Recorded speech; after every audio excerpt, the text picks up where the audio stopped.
entonces a dar inicio a este webinar online organizado por el Diplomado en Gestión Cultural de la Universidad de los Andes, que denominamos Corazón y Cerebro, el financiamiento de proyectos culturales. En este webinar tendremos participando a dos grandes profesoras, pero en primer lugar a Julieta Ogaz, directora del Diplomado en Gestión Cultural de nuestra universidad, quien es periodista y dedicada a la historia del arte, con un magíster en esa área, y también a Milagros de Ugarte, que ella es profesora del Diplomado en Gestión Cultural, también del magíster en Patrimonio, y es arqueóloga de la Universidad de Chile, especializada en gestión cultural desde el área de los museos y las audiencias, y se ha dedicado a la coordinación de proyectos culturales, y desde ahí ha adquirido gran y vasta experiencia en el financiamiento de proyectos. Con ellas vamos a conversar entonces cuán importante es para llevar a cabo un proyecto y que éste logre los efectos que buscamos, ponerle números, ponerle también no solo corazón, sino también cerebro. Dejo con ustedes entonces a Milagros y Julieta para que tengamos una interesantísima conversación sobre esta área. Muchas gracias, Isidora. Les doy la bienvenida también a todas las personas que se están conectando y que están conectadas. Agradezco también a Milagros por acompañarnos hoy. Y bueno, un poco partiendo de este tema, como decía Isidora, la idea es ver lo importante que es para un proyecto cultural el tema del financiamiento, el orden, la profesionalización de esta área. Y con eso quería partir, Milagros, que va a ser nuestra speaker hoy, con una pregunta bastante amplia, ¿no? Sobre el sistema de financiamiento. ¿Qué sistemas de financiamiento, Milagros, hay en Chile? Si nos puedes contar un poco de lo público, lo privado, y también un poco del marco legal, para la gente que quizás está familiarizada. Vale. Isidora, ¿me podéis poner el segundo slide? Les doy la bienvenida a todos, les agradezco que estén aquí. Hay algunas caras conocidas. Hola a todos. El otro y después volvemos a ese. El tercero entonces, perdona. Bueno, en Chile hay un marco bien amplio y estructurado de fondos públicos. Está una página que los reúne a todos, que es el Fondo de Gobierno, que es la página Fondo de Gobierno, y normalmente nosotros recurrimos a la página que se llama Fondos de Cultura, ¿no? Y ahí están lo que antiguamente llamábamos fondos, y son un montón de fondos, pero a esto se le han sumado un montón de iniciativas que tienen que ver con fortalecer las organizaciones colaboradoras, las organizaciones comunitarias, organizaciones de índole no tan institucional o de una institución que no tiene grandes fondos a cuales recurrir, ¿no? Y que entendiendo que la cultura tiende a ser deficitaria, es difícil que la cultura se autofinancie del todo. Entonces el Estado hoy está cumpliendo un rol bastante tutelar y hay muchos fondos. Pero ahí yo voy a hacer un pequeño paréntesis y les voy a decir, para mala de todos y para los que están escuchando, que siempre tendemos como a pensar que nuestra solución va a estar en un fondo de cultura. Y los fondos de cultura son la solución de muchos, son la solución de tantos que las estadísticas son que entre un 20 y un 25% de los postulados, de los proyectos postulados, se asignan efectivamente los recursos. Y no es porque los otros 75 están tan malos o porque los otros 75 no son de interés del Estado, es porque hasta ahí llegan los fondos. Entonces tenemos que aprender a diversificarnos, tenemos que aprender a buscar otras fuentes de recursos. Y bueno, como vamos a ver a lo largo de esta charla, lo más importante es que tenemos que aprender a profesionalizarnos, de modo que nuestro levantamiento de fondos sea más efectivo. Bueno, como todo ya, la muy mentada Ley de Donaciones Culturales es una tremenda herramienta. Nosotros tenemos una institución legal fuerte Y una ley, precisamente esta ley, la ley de donaciones culturales, que antiguamente la conocíamos más como ley Valdés, es un gran aporte, es una ley poco frecuente, porque la verdad es que hace al Estado, o sea, el Estado garantiza al auspiciador o quien te esté donando dinero, que va a poner como contraparte el 50% o más del valor de lo que puso el auspiciador. Y eso es fantástico, porque al final si uno va a pedir 1 millón, en realidad fue a pedir 430.000 pesos en general. Cambia un poco el porcentaje en función de cuánto va a deducir de sus impuestos el donante, pero más o menos eso es lo que va a pedir. Entonces, bueno, bien usada, y esa es otra cosa, tenemos que aprender a usar bien los fondos, aprender a usar bien las donaciones, aprender a usar bien los recursos, pues los recursos son finitos. Y por lo tanto es importante que lo manejemos bien. También hay otras leyes que son más antiguas que la ley de donaciones culturales, por ejemplo, la ley de donaciones sociales. Claro, el beneficio para el donante es más clásico, es más conservador, es más el que se da en muchos otros países, y deduce muy poco de lo que dona, pero es un beneficio y funciona. Y en ese se enmarcan también las donaciones de deporte y otras donaciones, tienen leyes similares. Y finalmente, bueno, uno siempre puede recibir donaciones de privados, ¿no?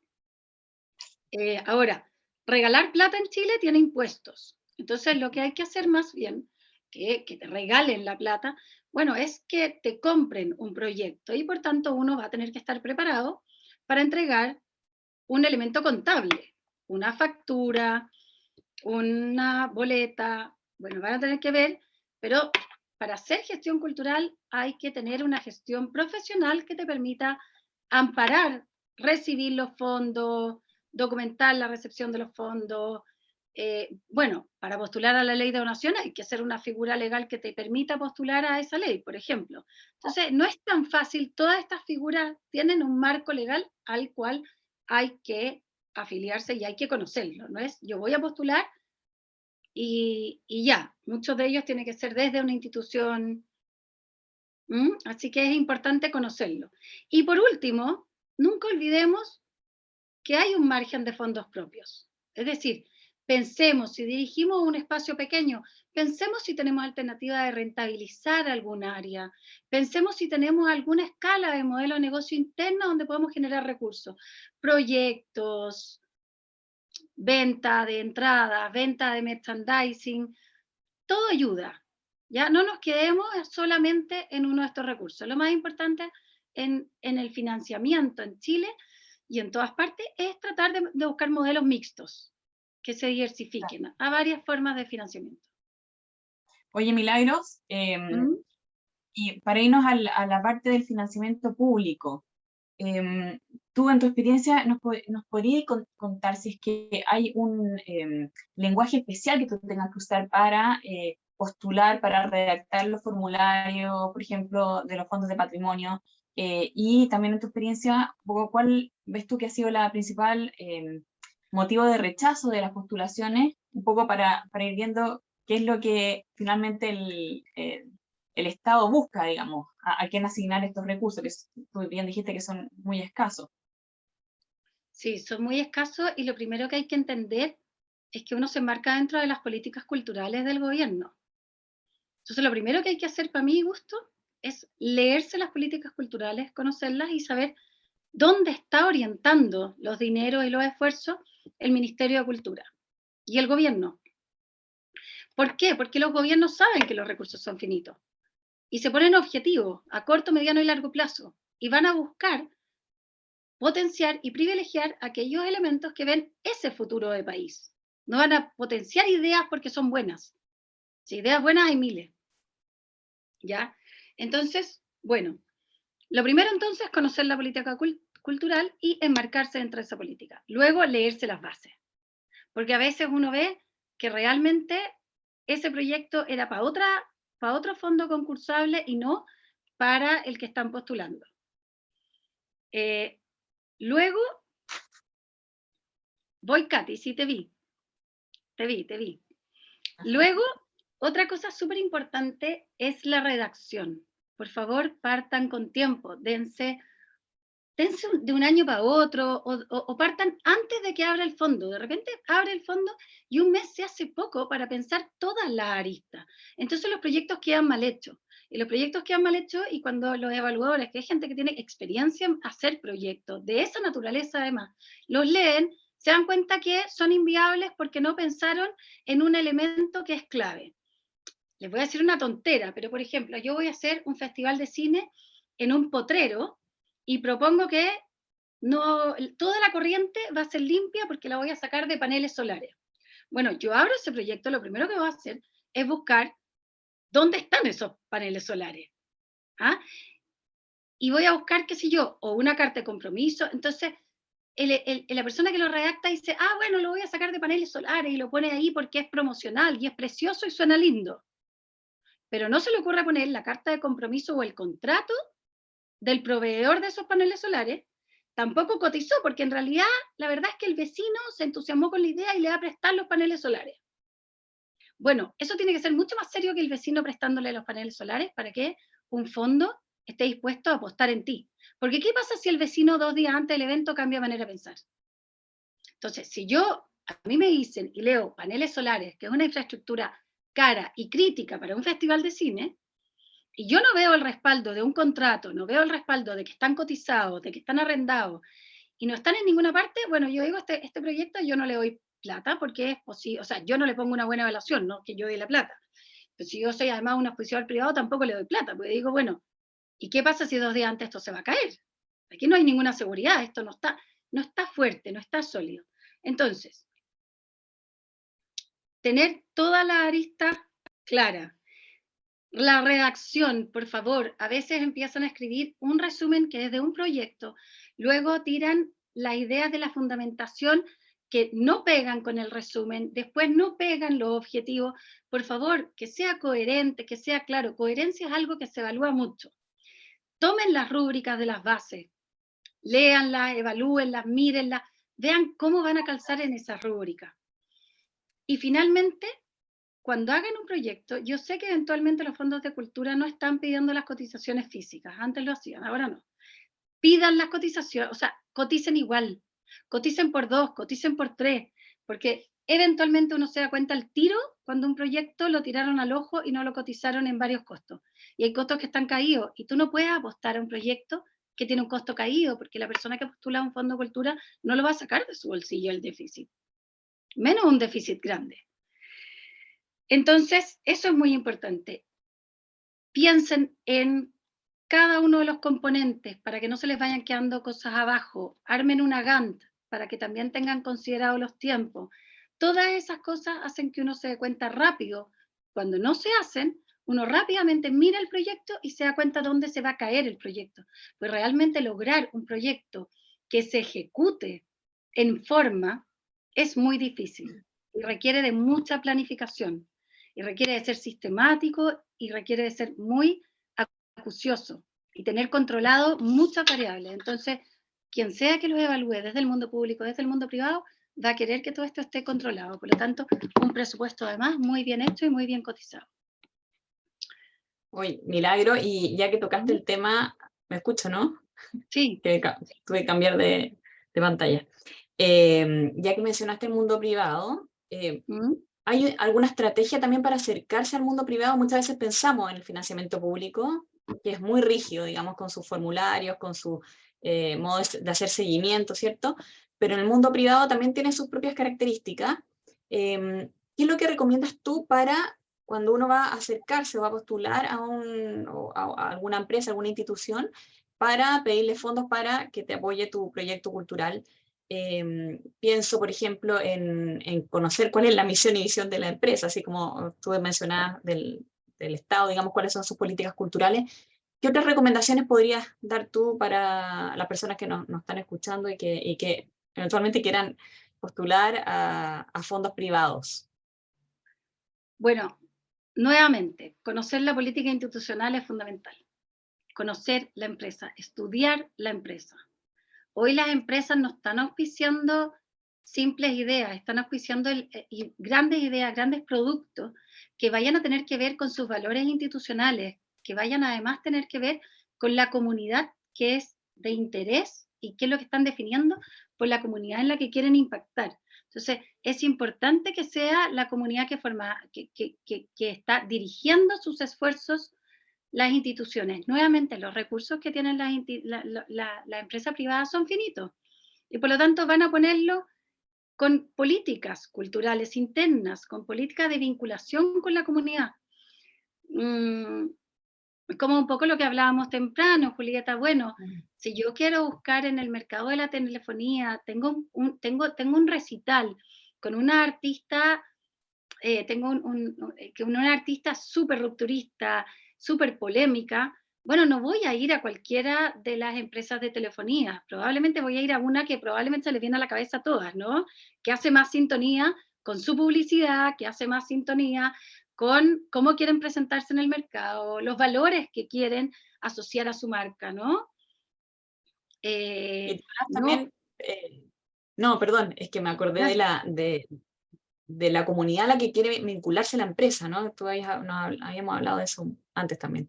Claro, porque por ejemplo, hay veces que hay empresas con una vocación hacia la comunidad nacional.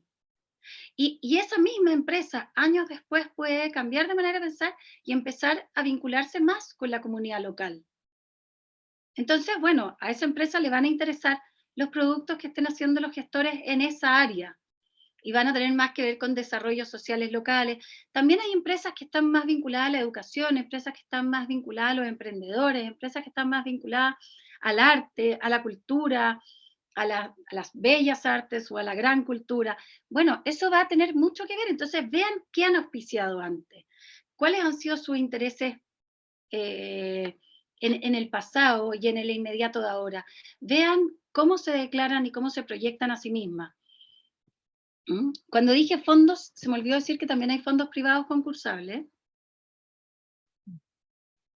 de fundaciones nacionales e internacionales. Claro, que financian proyectos. Sí, y ahí también hay que ser súper acucioso con conocer esa fundación y hacer un súper estudio de qué tipo de proyectos financia. Porque también hay como un marco del espíritu de los proyectos. O sea, uno puede calzar, por ejemplo, voy a hablar de un fondo público, calzar con un 8% de cultura. Pero una de las cosas que uno sabe es que cuando uno tiene un 8% de cultura, o va a postular a un 8% de cultura, son más interesantes para los que evalúan esos fondos cuando hay 3 comunas involucradas o 2 comunas involucradas. Cuando hay actividades que son masivas, por ejemplo. Y uno puede tener cosas que están fuera de esa línea, pero van a ser menos interesantes para ese fondo, aunque el proyecto esté bien redactado, bien planteado, bien presupuestado. Y Milagros, habíamos hablado también antes de las diferentes como nomenclaturas que tiene los financiamientos de esos privados, que uno habla, por ejemplo, de auspicio, de patrocinio, de donación, ahora de media partner. No sé si nos puedes contar un poco la diferencia, las pequeñas nuances, ¿no?, que hay entre cada término. Vale. Y si te puedo pedir la última de todas las, o sea, el link. Bueno, ahí lo que les voy a decir es que las categorías que usamos son relativamente vernaculares, o sea, no están descritas en ninguna parte, no las vamos a encontrar, es el uso cotidiano de las mismas las que finalmente derivan en que las personas de la cultura tengamos un cierto consenso de qué es lo que son, ¿no? Porque finalmente, si no, a casi todo le deberíamos llamar patrocinio, que es, según la RAE y según el diccionario panhispánico español, es el apoyo o financiación de una actividad o un evento, o sea, engloba todo. El apoyo con o sin financiamiento, el financiamiento, etc. Tiende a ser deportivo cultural y el fin es publicitario.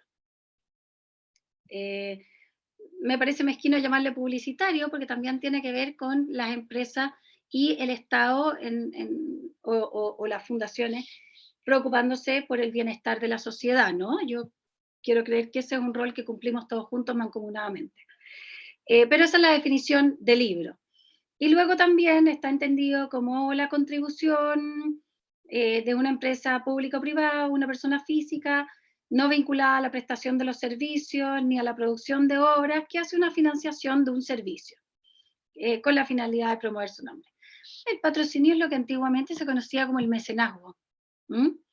Y ese engloba todo, si tuviéramos que buscar una palabra.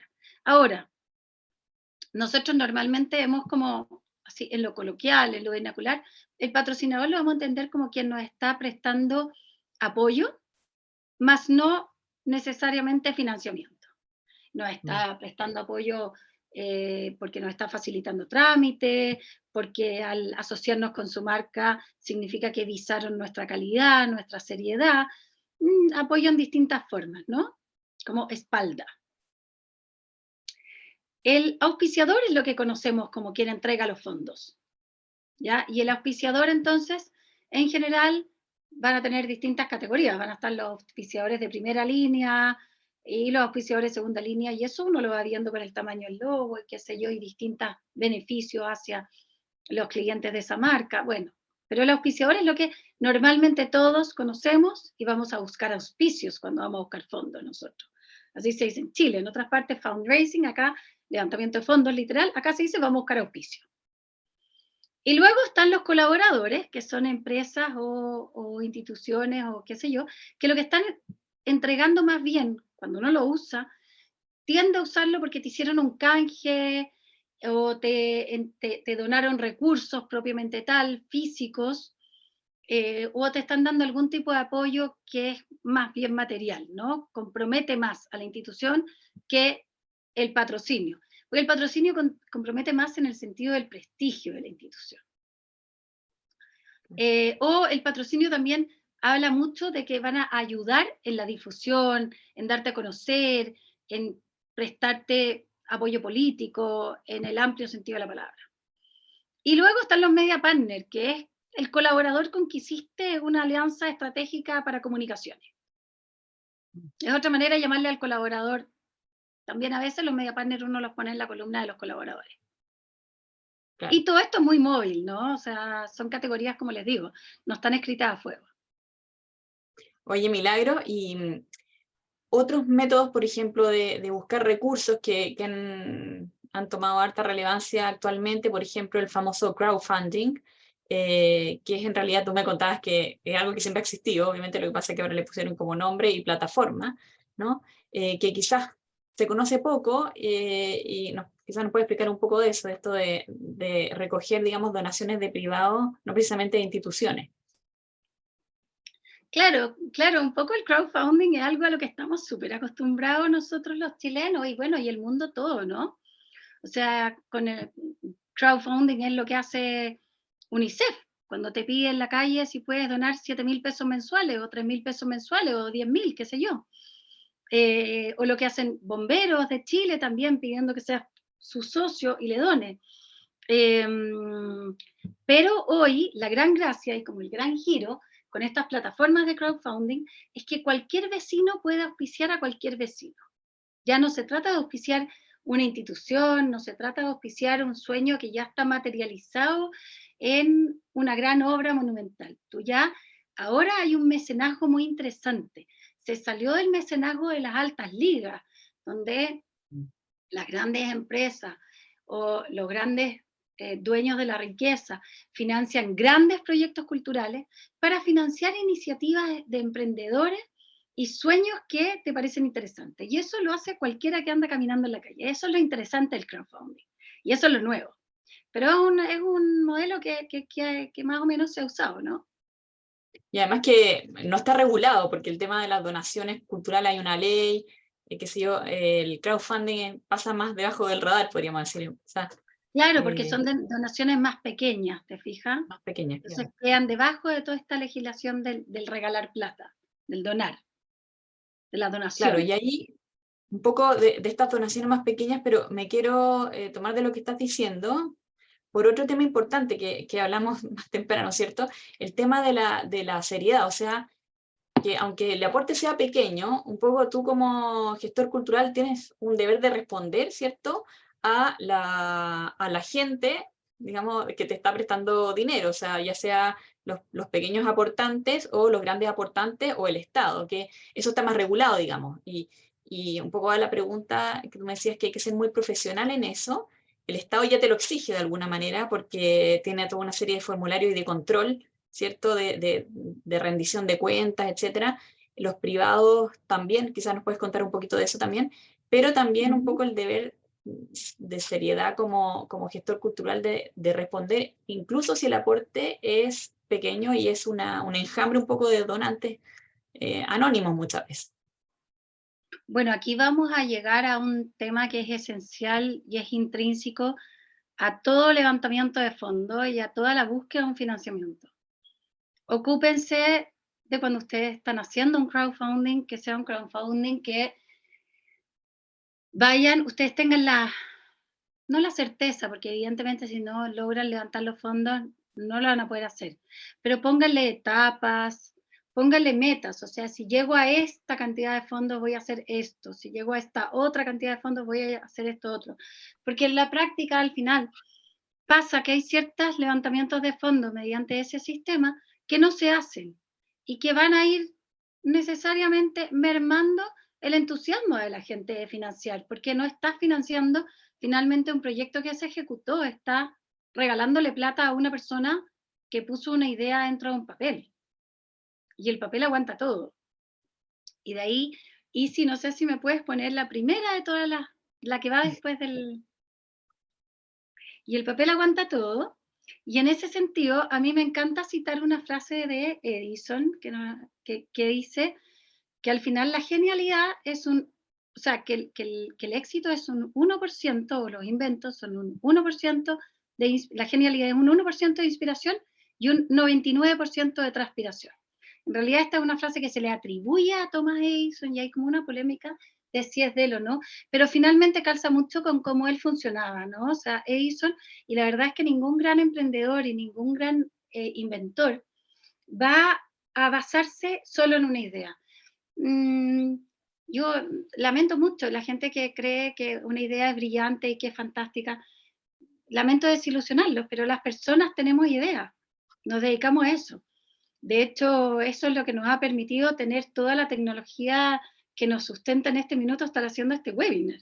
Ideas de personas, y todas son muy buenas, y las personas tienden a tener ideas. O sea, lo que sucede en la práctica es que por algo somos capaces de habitar desde la Antártica, o sea, desde el Ártico, hasta 4.000, 5.000 metros sobre el nivel del mar y los desiertos más áridos, porque la verdad es que somos súper creativos.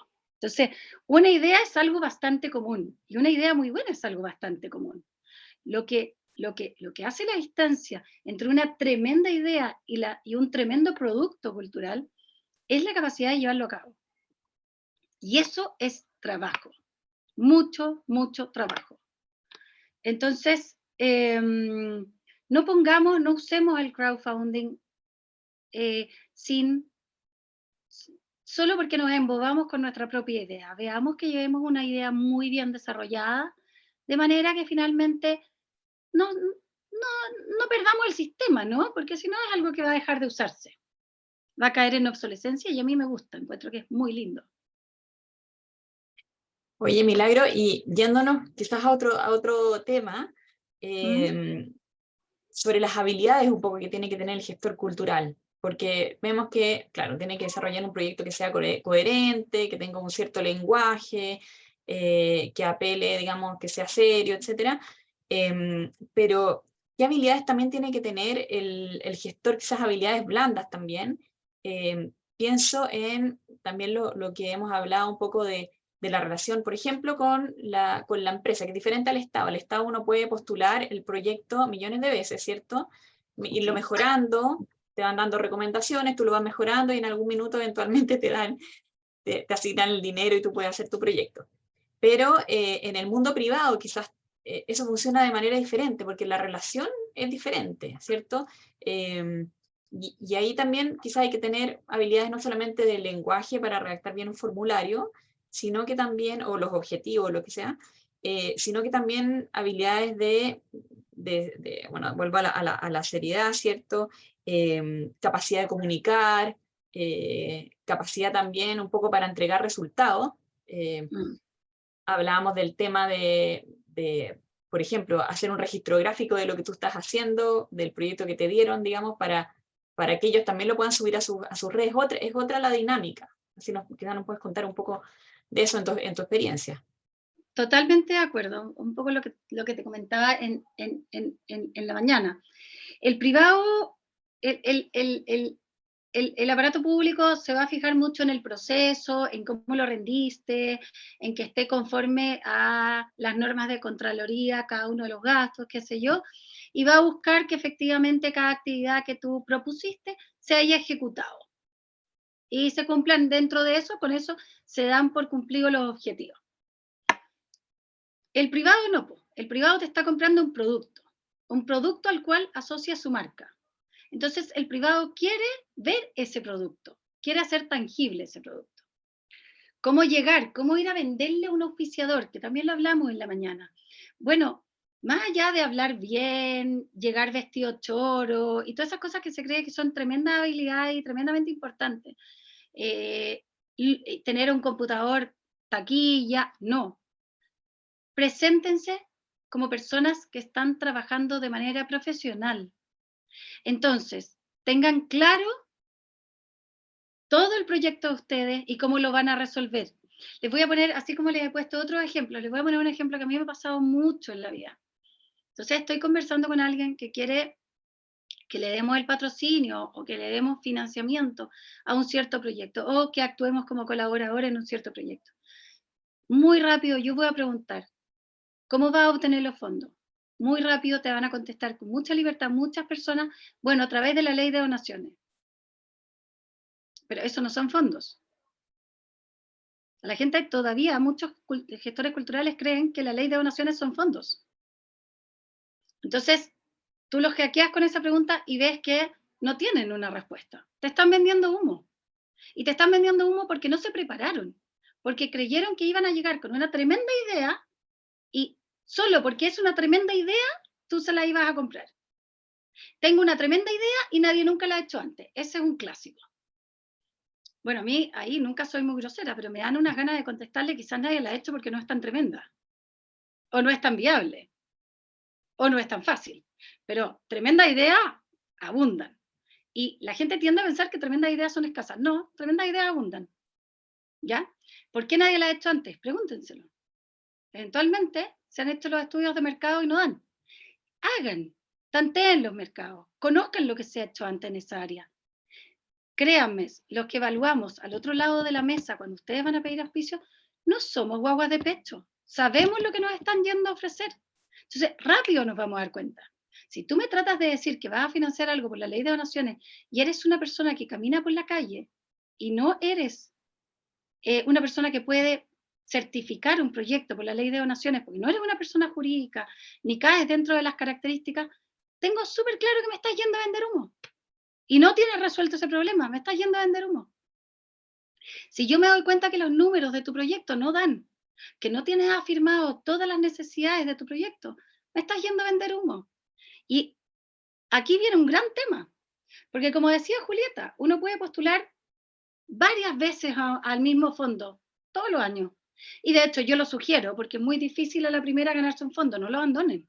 Ya hicieron mucha parte del trabajo. Púlanlo, lleguen al otro. Y probablemente en el segundo o en el tercero sí se lo van a adjudicar. Entonces hagan esa pega. Pero con los privados no. Con los privados tengan mucho más cuidado porque hay solo una oportunidad para causar una primera impresión. Esa frase es clave con los privados. Entonces, si ustedes van con un proyecto que está súper en blanco, súper empezando, y se nota que es un proyecto que no está maduro, no van a conseguir el auspicio y van a quemar al auspiciador. Sean profesionales, den confianza, que sus proyectos tengan claro el impacto que le van a ofrecer en la sociedad. No su idea, si el auspiciador en general lo que quiere es obtener impacto. Impacto social, impacto comunicacional, impacto educacional, impacto de distintas formas. No me vayan a vender ideas, vayan a vender un impacto. Y proyecten confianza hacia su proyecto, a través de la seriedad con que lo presentan. Eso. Oye, Milagro, no, súper interesante y bueno, es tan cierto eso, ¿no? Que construir esa relación es más delicado, digamos, que construir la relación con digamos, la pantalla del computador con la que uno va rellenando el proyecto, ¿cierto?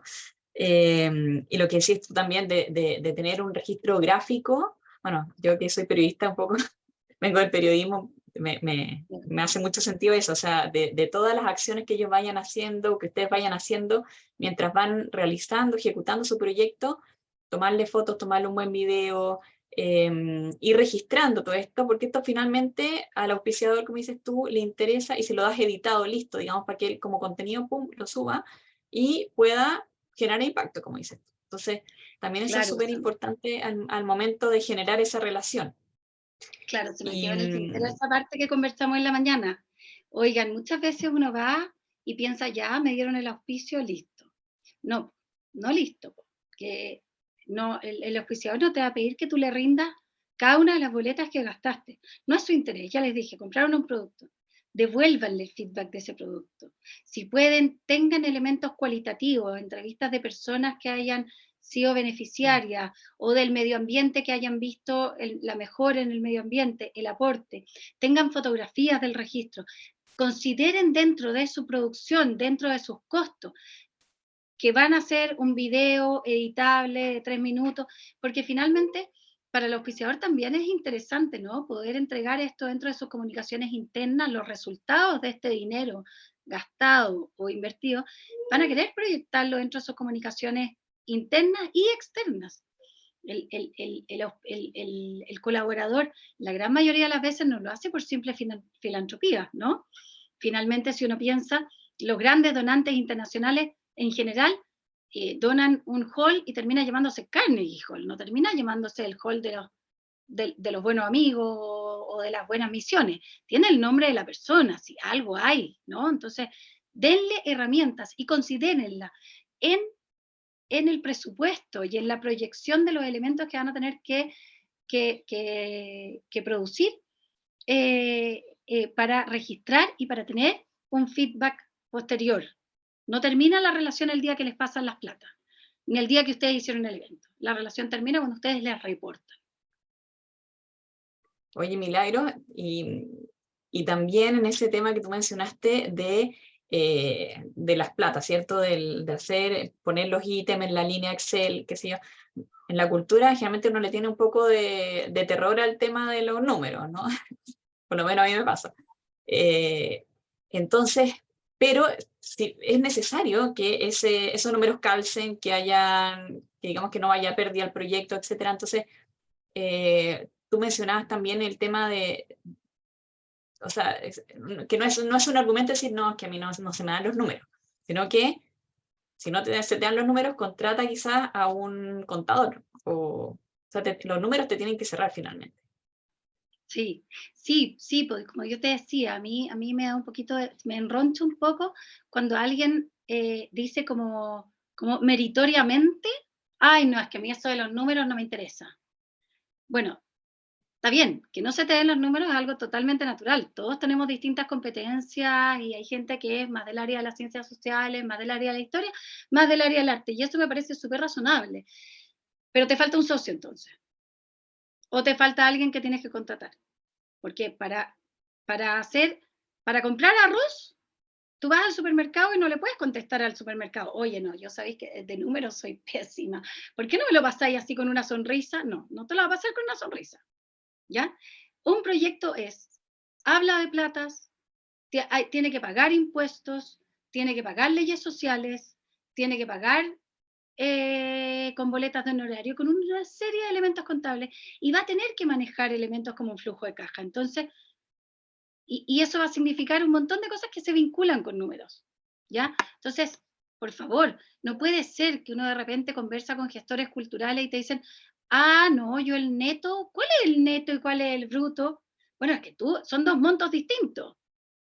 Y tú pagas el bruto y necesitas considerar el bruto, no el neto, por favor. Algo tienen que saber. Por eso les digo, la base es ser profesional, tomarse en serio. Tú vas a contratar gente, averigua entonces qué necesitas para cumplir en cada uno de esos cargos con la legislación laboral. Está bien, no eres abogado, no se te dan las leyes, Toda la razón, pero eso no es un mérito, eso es una falencia, y tienes que buscar cómo arreglarla. ¿Ya? Yo, si no hablo inglés, busco a alguien que hable inglés. Si no sé de números, busco a alguien que sepa de números. No me salto el tema números. Y eso encarece los proyectos. Así que yo siempre sugiero tratar de capacitarse a uno mismo en saber de números y en saber de leyes laborales. Bueno, a eso iba un poco, Milagro, para ir ya cerrando y quizás darle un poco espacio a las preguntas. Y para un poco terminar con ganas ¿sí? de meterse en esto que es tan bonito, ¿cierto? La gestión cultural, que tiene toda esta necesidad quizás de herramientas, ¿no? ¿Qué consejos les darías tú a todas las personas que nos están mirando, a la gente que se quiere iniciar o que ya se ha iniciado en la gestión cultural, desde ese punto de vista, el punto de la herramienta, de la quizás profesionalización, y bueno, y del tema de las postulaciones también, que veo que hay algunas preguntas sobre eso. Sí, bueno, la primera herramienta que les voy a dar, o sea, el primer consejo que les voy a dar, y que va a sonar súper feo, porque como que uno tiende a no hablar así cuando está hablando de cultura, es que la cultura, un proyecto cultural es un negocio. Y por lo tanto hay que construirlo como uno construye cualquier modelo de negocio. Claro, lo que pasa es que la rentabilidad no es económica, la rentabilidad es social. La rentabilidad es social, la rentabilidad es cultural, la rentabilidad se va a ver en cómo crecen cada una de esas personas que fueron y aportan al país. Es una rentabilidad mucho más intangible, aunque a veces también tiene rentabilidad económica. Entonces, es súper importante pensarlo como un negocio, y para eso capacítense. De verdad que hay N herramientas en Internet súper bien explicadas que usan la gente que hace modelos de negocio, como, no sé, las 5... Nosotros tendemos casi todos, probablemente aquí conocen el FODA, y a mí me encanta, y lo encuentro fantástico que sea así difundido, y yo la verdad es que tiendo a hacer un FODA casi de mi día a día. Hago un FODA para cualquier proyecto que parto, pero además, junto con eso, voy a tender a hacer un análisis de las 5 fuerzas de Porter, voy a tender a hacer un PESTEL. Si lo que estoy evaluando es cubrir un problema y arreglar con un proyecto un problema básico, voy a hacer, qué sé yo, un árbol de problemas, un diagrama de Chicago, qué sé yo. Hay montones de herramientas que usan las personas que proyectan negocios para cubrir necesidades. No son difíciles, ninguna, de verdad. De hecho, se usan en todo lo que es administración de las empresas y funcionan, ¿ya? Sepan manejar un flujo de caja. Hacer un flujo de caja es súper fácil. Todos intuitivamente sabemos hacerlo. Sabemos qué cuenta nos llega en qué parte del mes y dónde está la plata para pagarlo, pero aprendamos a hacer uno que nos funcione y cómo manejarlo dentro de nuestros proyectos, cosa que no vayamos a caer en algún minuto en insolvencias, ¿no? Que esos son peligrosas en los proyectos culturales y bueno, para todas las pequeñas empresas. Pero, como todo en la vida, bueno, yo los dejo súper invitados a avanzar hacia aprender y profesionalizarse. Si no quieren hacerlo solo, bueno, para eso están diplomados como el que estamos aquí hablando, ¿no? Hay diplomados y hay magíster. Tomen, profesionalícense. Yo sé que no hay un pregrado en el tema, pero eso no significa que nos saltemos, convertirnos en personas que o nos autoeducamos o buscamos otros recursos.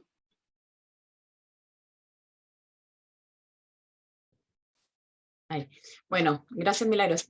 Claro, es cierto, muchos llegamos a toda la gestión cultural un poco de la manera súper intuitiva, que a muchos les pasa, que lo empiezan a hacer por una pasión en realidad que tienen por la cultura, por desarrollar, no sé, del mundo del arte, del mundo de la música, de las artes escénicas, de una serie de profesiones y de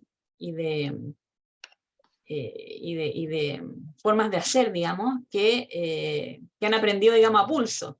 Pero, claro, hay una forma más rápida, como dices tú, que quizás formarse a través de algo más formal, más sistemático.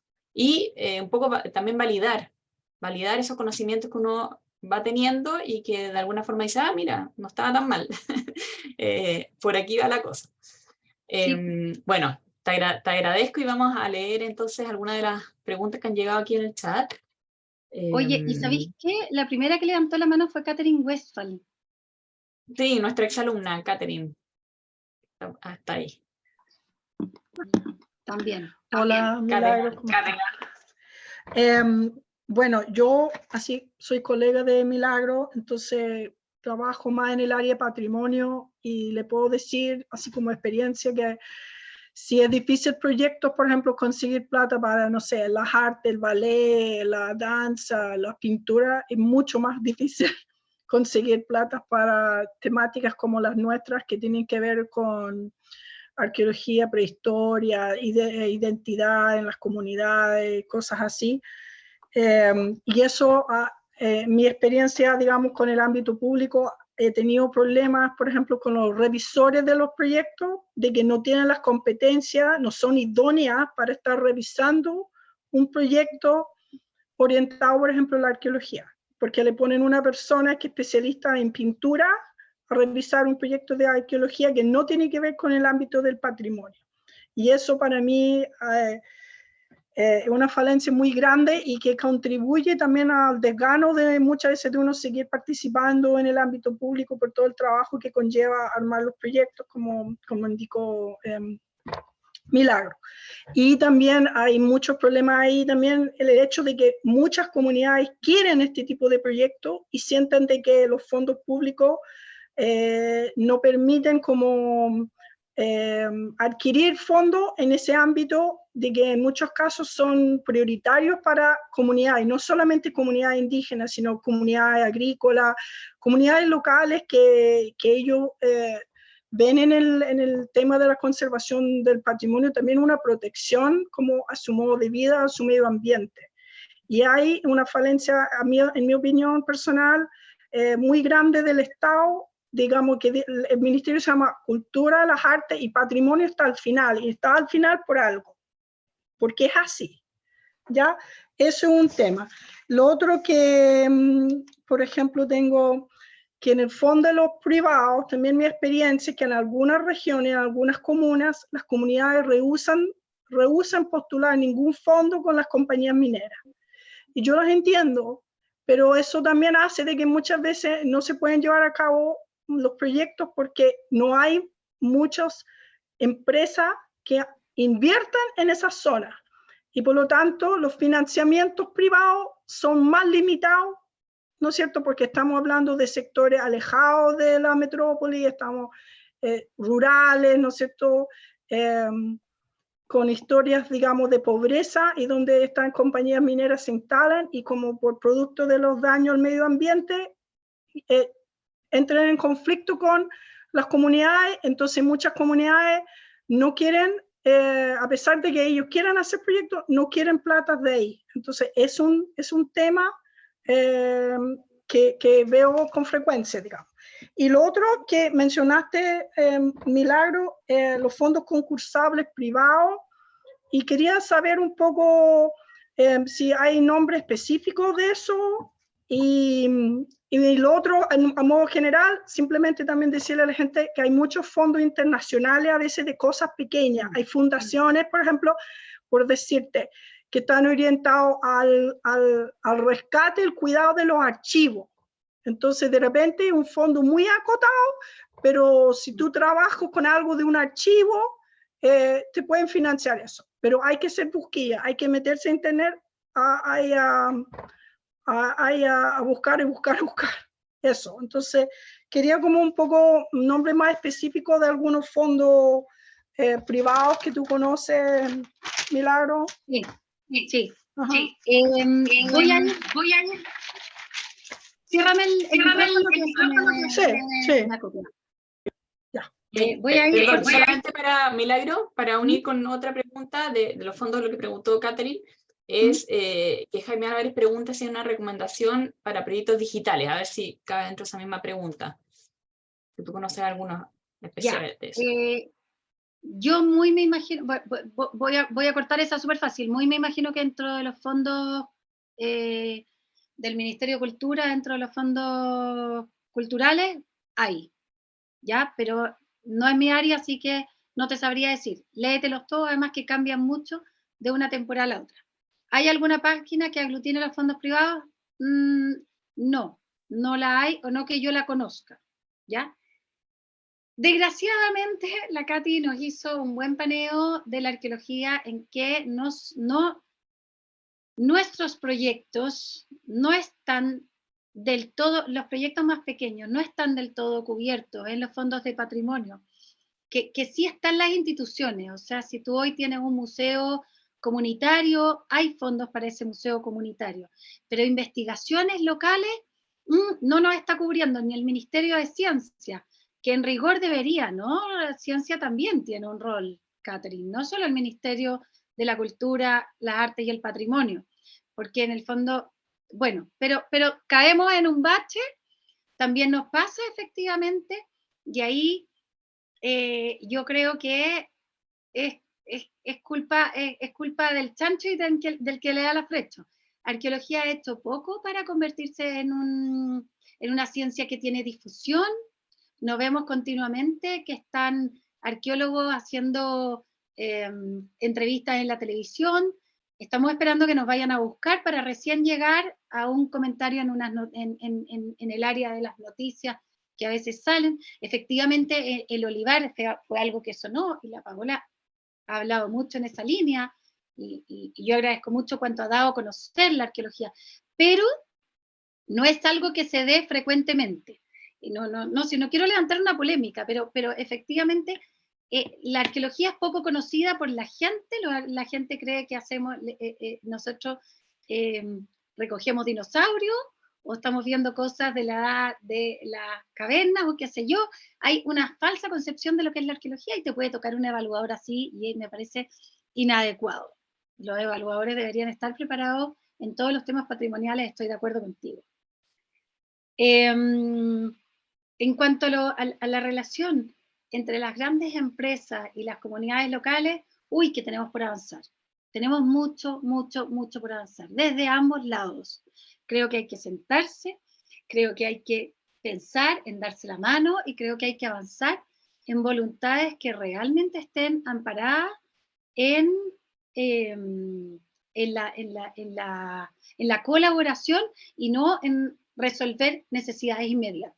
La verdad es que esa es una relación que se vincula más bien a lo inmediato. O sea, la empresa quiere sacar adelante un proyecto o quiere salir de un problema puntual, y la comunidad quiere ciertos recursos.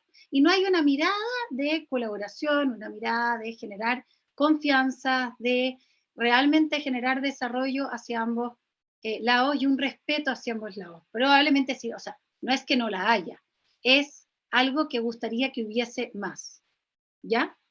Entonces sí, tenemos un problema ahí, Katy, estoy de acuerdo contigo. Hay relaciones quebradas, uno se las encuentra frecuentemente, y es una pena que la haya, porque la verdad es que necesitamos empresas, y las comunidades no es algo que simplemente necesitamos, somos nosotros, son nuestra gente, es nuestro mayor valor, nuestro mayor mayor todo, ¿no? O sea, la comunidad es quien está ahí, es quienes han vivido, quienes han crecido, quienes han nacido en ese lugar por generaciones. Entonces, bueno, es importante que sus necesidades sean cubiertas y respetadas. Y en cuanto a los fondos privados, mira, se me viene a la cabeza solo la Fundación Lepe, así inmediato, que no trabaja, Katy, no te va a servir para arqueología. Pero mírala igual, porque es muy social la mirada de la Fundación Lepe. La Fundación Lepe, por ejemplo, yo les recomiendo, vean si son el target, porque son muy claros en lo que ellos buscan y cuáles son sus objetivos, y dónde están aportando a la sociedad. ¿Ya? Muy buen fondo. Milagro, ¿lo podrías escribir en el chat el nombre de la fundación para que les quede todo? Espero no estarme equivocando, porque se muere la dislexia que yo tengo con los nombres y palabras. Es más, voy hasta googlear para ver si no me estoy equivocando. Y mientras googleas, también Jaime Álvarez pregunta... los voy a poner porque no me equivoqué. Yo les pido perdón, Excelente. pero yo dislexia tengo caleta. Ya.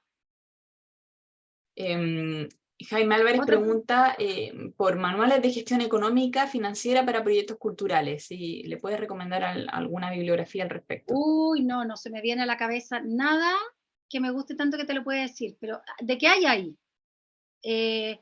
toma la precaución que van a ser probablemente, bueno, el Ministerio de Cultura tiene guías, tiene lineamientos, aporta. La ley de donaciones culturales tiene una súper buena guía de lo que es la ley de donación y cómo usarla, pero así como lo que tú me estás preguntando, yo había visto esa pregunta, no se me viene nada a la cabeza y lo que sea va a ser de otras partes.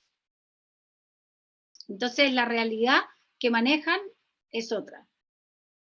Claro. Por ejemplo, yo te diría, es conocido que la Nina Simón es una tremenda levantadora de fondos, pero ella está en Estados Unidos, su realidad es otra. El mecenazgo en Estados Unidos cumple parámetros que aquí no los tenemos. Pero es muy interesante ver sus conferencias y cómo ella maneja la donación. La American Association of Museums, ellos tienen manuales y allá hay empresas que se dedican a levantar fondos. Estados Unidos es algo que debiéramos mirar. Sin ir más lejos, la feria de Chicago, que creo que fue como a fines del siglo XIX, reunió algo así como una cifra como 15 millones de dólares, solo para armar la idea, para armar el proyecto. Y luego una brutalidad de millonadas de dólares en fondos públicos y privados para armar la feria de Chicago. Y finalmente todo el fenómeno tras la feria de Chicago, increíble, es la ciudad de Chicago hoy. Muy visionario. Y eso habla de lo que yo les decía, la rentabilidad no es económica.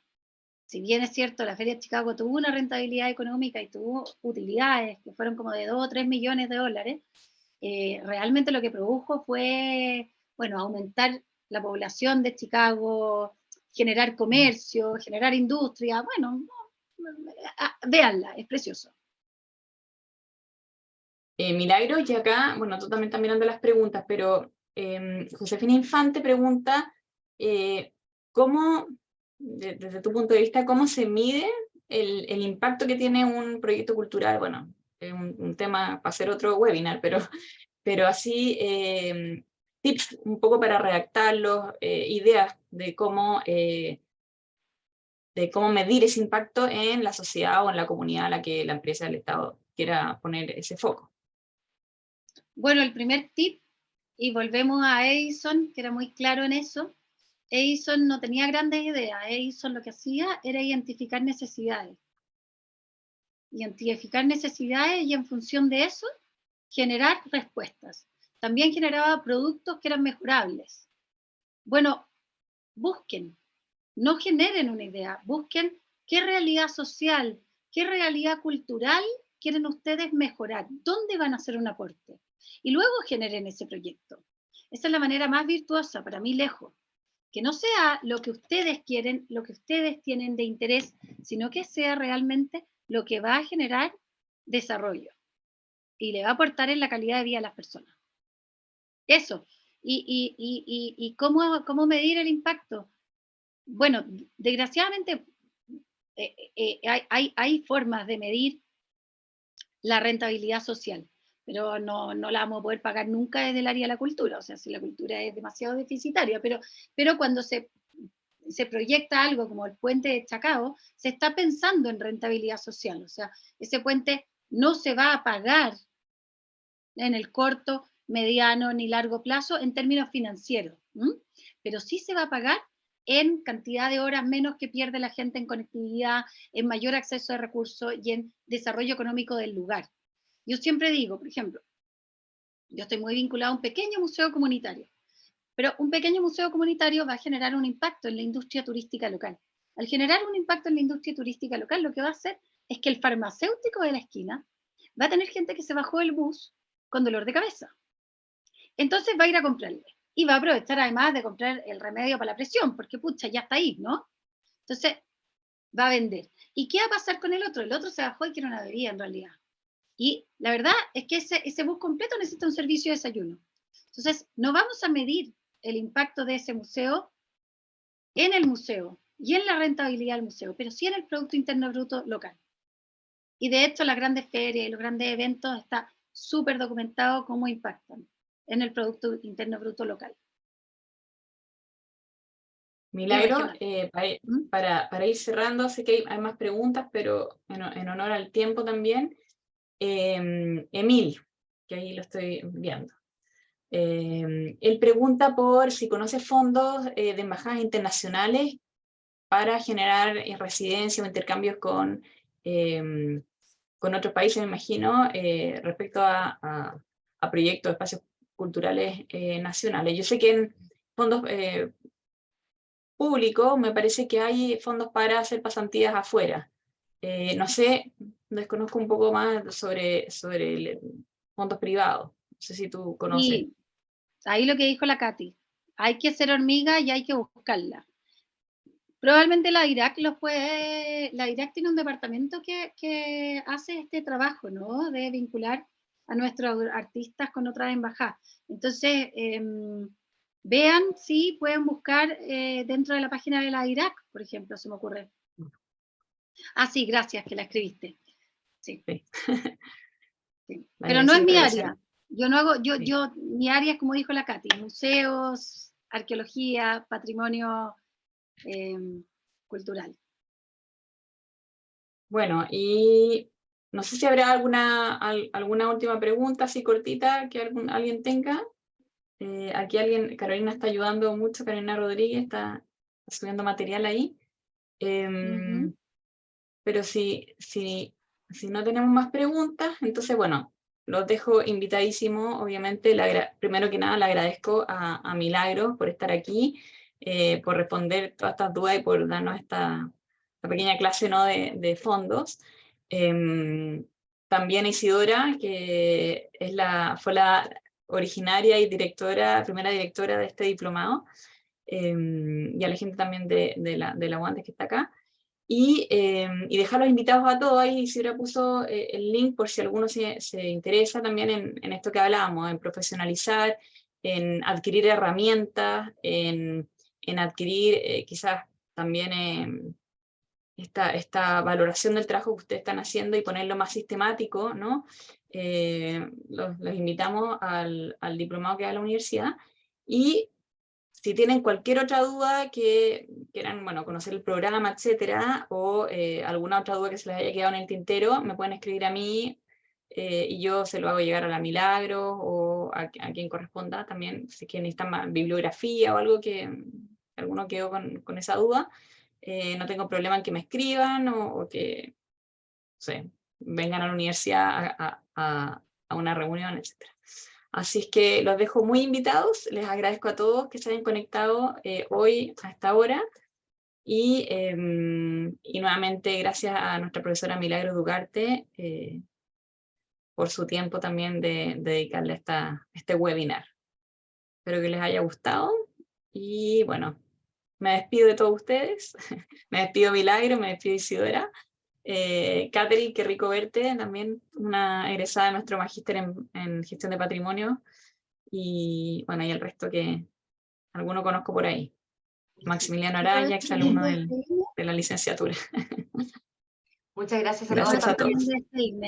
Darle las gracias a la universidad por esta conexión y por esta oportunidad de estar con ustedes hoy día.